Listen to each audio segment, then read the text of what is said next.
visiting all the points on the map and meeting hundreds of people along the way.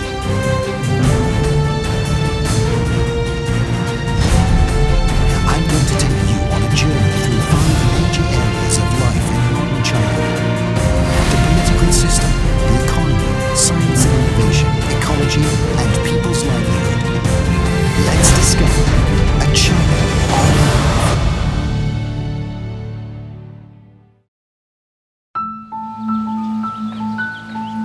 Over the 25 years I've spent in China, I've witnessed the national economy thrive. At the same time, I've also seen a big increase in the gap between the rich, and especially the super rich, and the poor, and urban and rural areas, as well as inadequate provision of safeguards for vulnerable groups, and a troubling employment market. These are obvious issues that China must address.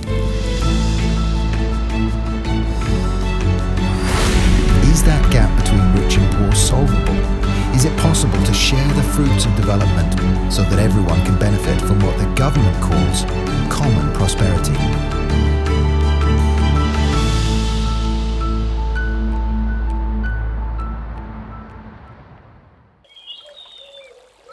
There are nearly 600 million farmers in China, accounting for more than 40% of China's population. Whether such a large group can live a good life without moving to the city is an important indicator of whether common prosperity is achievable.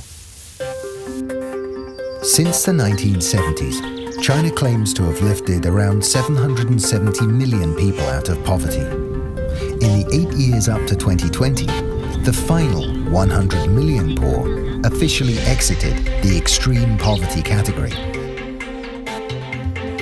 To find out what's happening to Chinese farmers, I came to Baiyan village in western China's Guizhou province.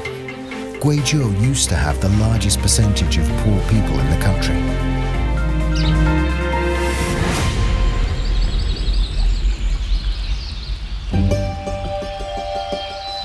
+20 years ago, I came to Guizhou. I remember rice terraces, the wooden houses on stilts, and the local Miao ethnic dress. At first glance, not much has changed, but the village is now dotted with fancy guest houses. 也到我们这边来。谢谢你了，全是我的吗？这个？全部都是你的。太好了。你看美不美？美。啊，这里也可以出去。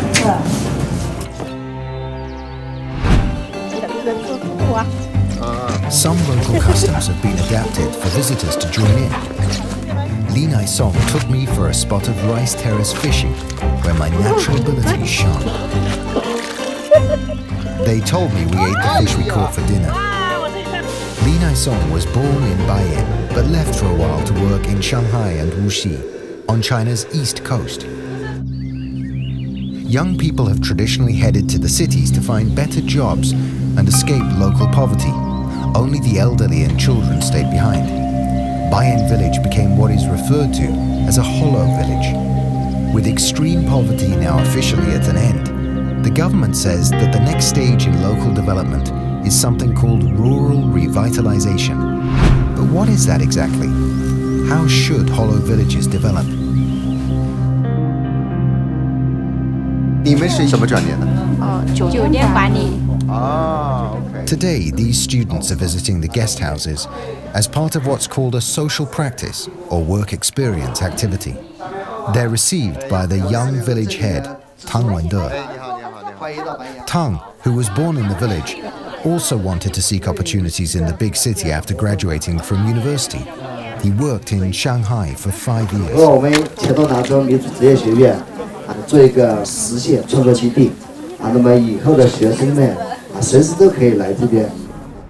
In 2013, just as China was launching its targeted poverty alleviation strategy, Tang returned to his hometown, hoping to play his part. He's worked his way up from tourist guide to village head.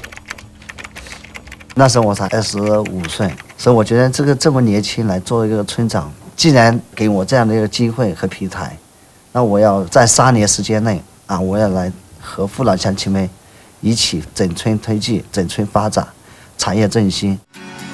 嗨，老铁们，大家好！今天啊，我在雷公沙沙地，欢迎大家也来到白岩沐浴间民宿。看，对面的梯田准备抓鱼了。Bayan Village started developing guest house projects to help drive tourism in the area. But as Tong explained, things didn't work out well at the beginning.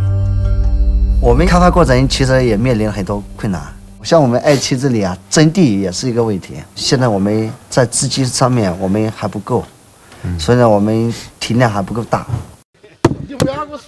With tourism picking up in Bayan, the foundation is now working with a new partner in the village, telecom giant Samsung Group, making this a partnership between government, enterprise, and foundation.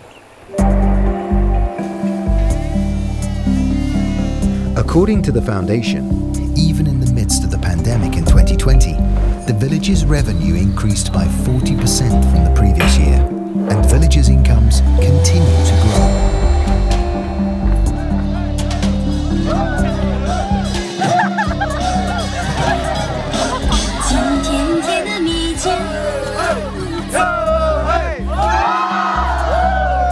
"只有过节了，大家在一起很愉快的欢歌善舞，所以呢，就感觉到这个我们的乡村应该是这样子的啊，所以满满的幸福感和获得感。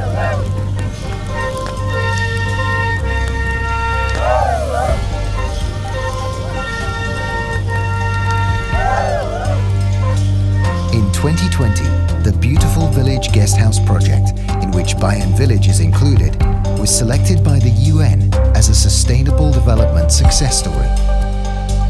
Is the development of Bayan Village an exception or a microcosm of China's rural revitalization? Guest houses might work here, but would it work if everywhere had them? 我们是从2000年左右开始尝试，实际上我们走了很多弯路，也是踩了很多坑，最终走出了这样一条乡村可持续发展的路。这个路我归纳就几条：第一，必须是以合作社为基础，这样把村里的资源整合起来，把村民团结起来；第二个，必须是以产业为方向；第三，必须要发挥本村能人的作用；第四个，在这个基础上，再把外部的资源对接进来。那么这样的做法，它是有可能成功的。There's something very appealing about these guest houses up on the mountain, and for many of the people I met, they have brought new life to the village. But I see some potential downsides too. 夏天的生意还可以，冬天的门还少点。有时候那些客人到我们这里来住一个星期，回去了我差不多哭了，有感情是吧？ These problems are not unique to this particular village on this particular mountain in Guizhou, but extend over tens of thousands of rural communities all over China. Relative poverty largely is in rural areas. That's a massive task, a massive multi-generational, multi-decade task, but it is a priority. But as rural development speeds up, urbanization continues apace, raising another question for China. Are the basic interests of urban migrants, another large group in China, well protected?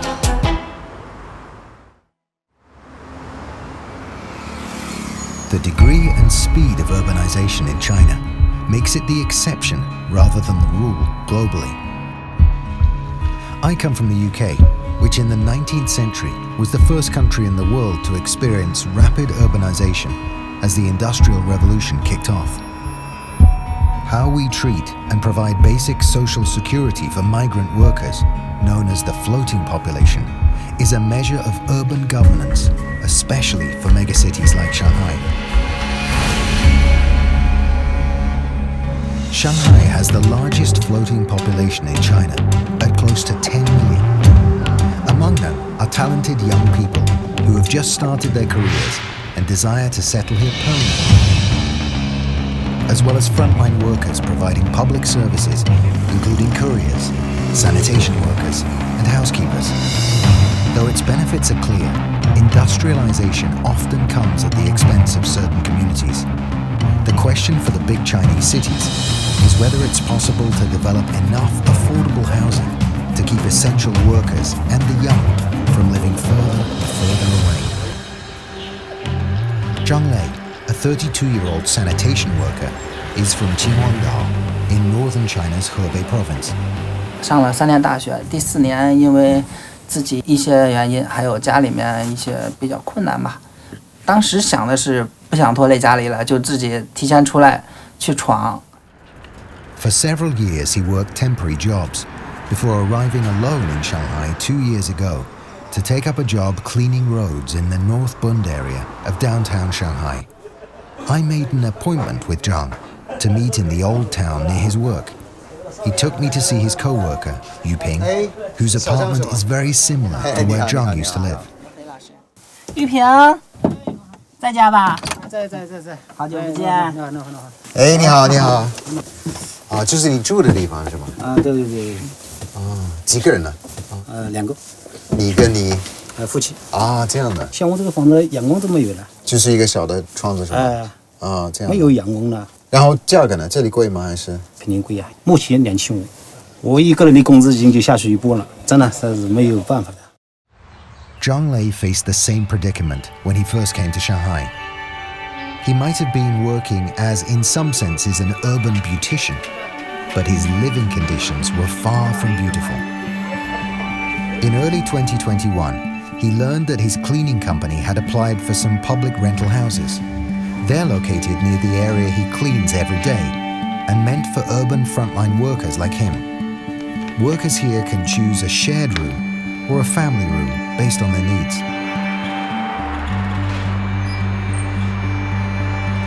Zhang filled in the application, and less than 2 months later, he moved into his new home.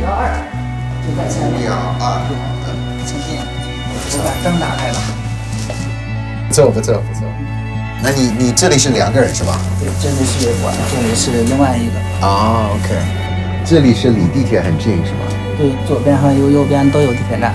Although Zhang Lei's new home isn't big, it is clean and tidy, and seems well maintained.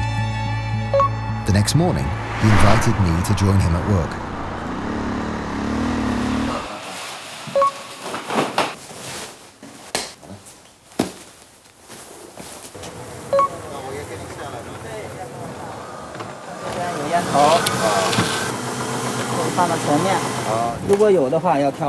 Ah. 你是不是对你这份工作呢也有一种荣誉感？有啊，因为他现在的环卫整个行业，它不像是之前的形象就是像是很脏、很累、很差，但是现在我们也是各种先进的作业工具也在使用，越来越好。在我们环卫人的眼里面嘛，我们觉得就很光荣。是。Sanitation work might not be many people's dream job. I was lucky enough to join Zhang on a sunny day. I can only imagine what it's like in the cold and rain. But without workers like Zhang, cities would fall apart. If housing prices are kept low enough and living conditions are decent, there is a chance that he'll choose to stay. The building Zhang Lei lives in used to be a budget hotel. After renovation by the government, it became a public rental building for service personnel. There are 122 apartments and 166 beds, and rent is between 60 and 70% of the market price. By 2020, Shanghai claimed 130,000 affordable rental apartments on its books for a total investment of over 20 billion yuan. The ambitious aim is to bring this to 600,000 apartments by 2025. From 2021 to 2025, the plan is for affordable rental housing to account for about 45% of the total new housing in first-tier cities like Guangzhou and Shenzhen, and no less than 40% in Beijing. Dr. Martin White, Professor of International Studies and Sociology at Harvard University, is an expert in Chinese social issues. He has conducted extensive fieldwork examining China's social problems over a span of 40 years. The pattern of very rapid urbanization in China has been very impressive, but it also has this fundamental problem.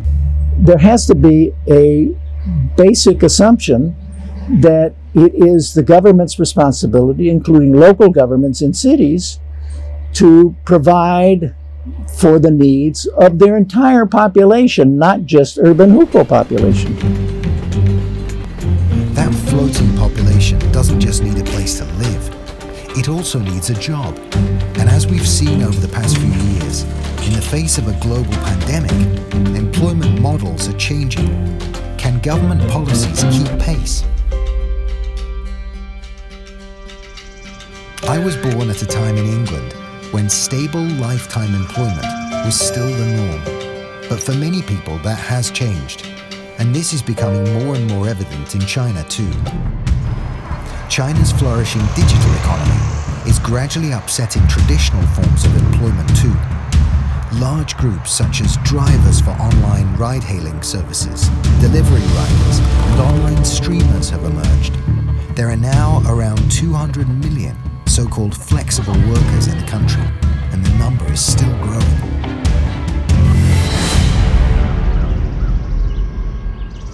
Ming, now 33, has over a decade's experience in the beauty industry. She was once a cosmetician and the owner of a beauty salon. But to take care of her family, she now wants more free time and has switched to working as an online beautician, taking bookings through a well-known app. 19年那个时候嘛，然后女儿的话又是4年级，其实她慢慢会有一点自己的想法，叛逆的心理，就是陪她的时间也不多嘛。在后面了解一下，就是说这个平台上班的时间呀，然后包括怎么工作呀，我觉得还是蛮适合我的。How do online beauticians work? Hello， 来啦，姐。你好，你好。哎，你好。啊，你好。宋小姐，你好，你好。你好，你好。阿 Sir， 阿 Sir， 你好。来，你好。阿敏经常来吗？我1个月的话，大概2到3次。比如说我休息的时候啊，我会找他过来做个脸。那我们现在准备开始喽。好的。Ming is one of over 70,000 technicians covering 13 cities including Beijing, Shanghai and Guangzhou currently on the platform. And there are plans to enter more second and third tier cities soon. 我们现在谈的更多的零工是指新时代这种以互联网经济为基础的这种雇主，经过那些平台来自由匹配的，基本上是按项目或者说按时间来复酬的这种经济形态。我们国家的特点是说，规模大，发展这个快。In contrast to Ming, who relies on a big platform to work flexibly, Cai Jiajia represents a large group of mainly young people in China who operate their own media or video channels via the internet.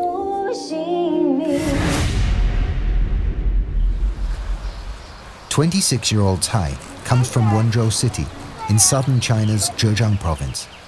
She graduated from university with a performance arts major in 2016.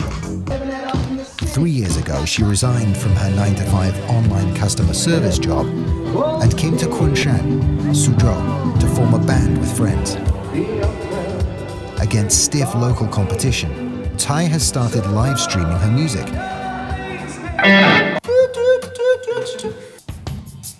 Yeah. 准备好了吗 ？Hello， 今天我们的这个直播间迎来了一位非常非常重要的一位嘉宾欢迎我们的 Arthur， 耶！布灵布灵布灵布灵布灵 ，Are you ready? I'm ready. My first ever live streaming event. We didn't have many viewers, probably a good thing, but Cai and her bandmate made it fun, and they're clearly having a good time.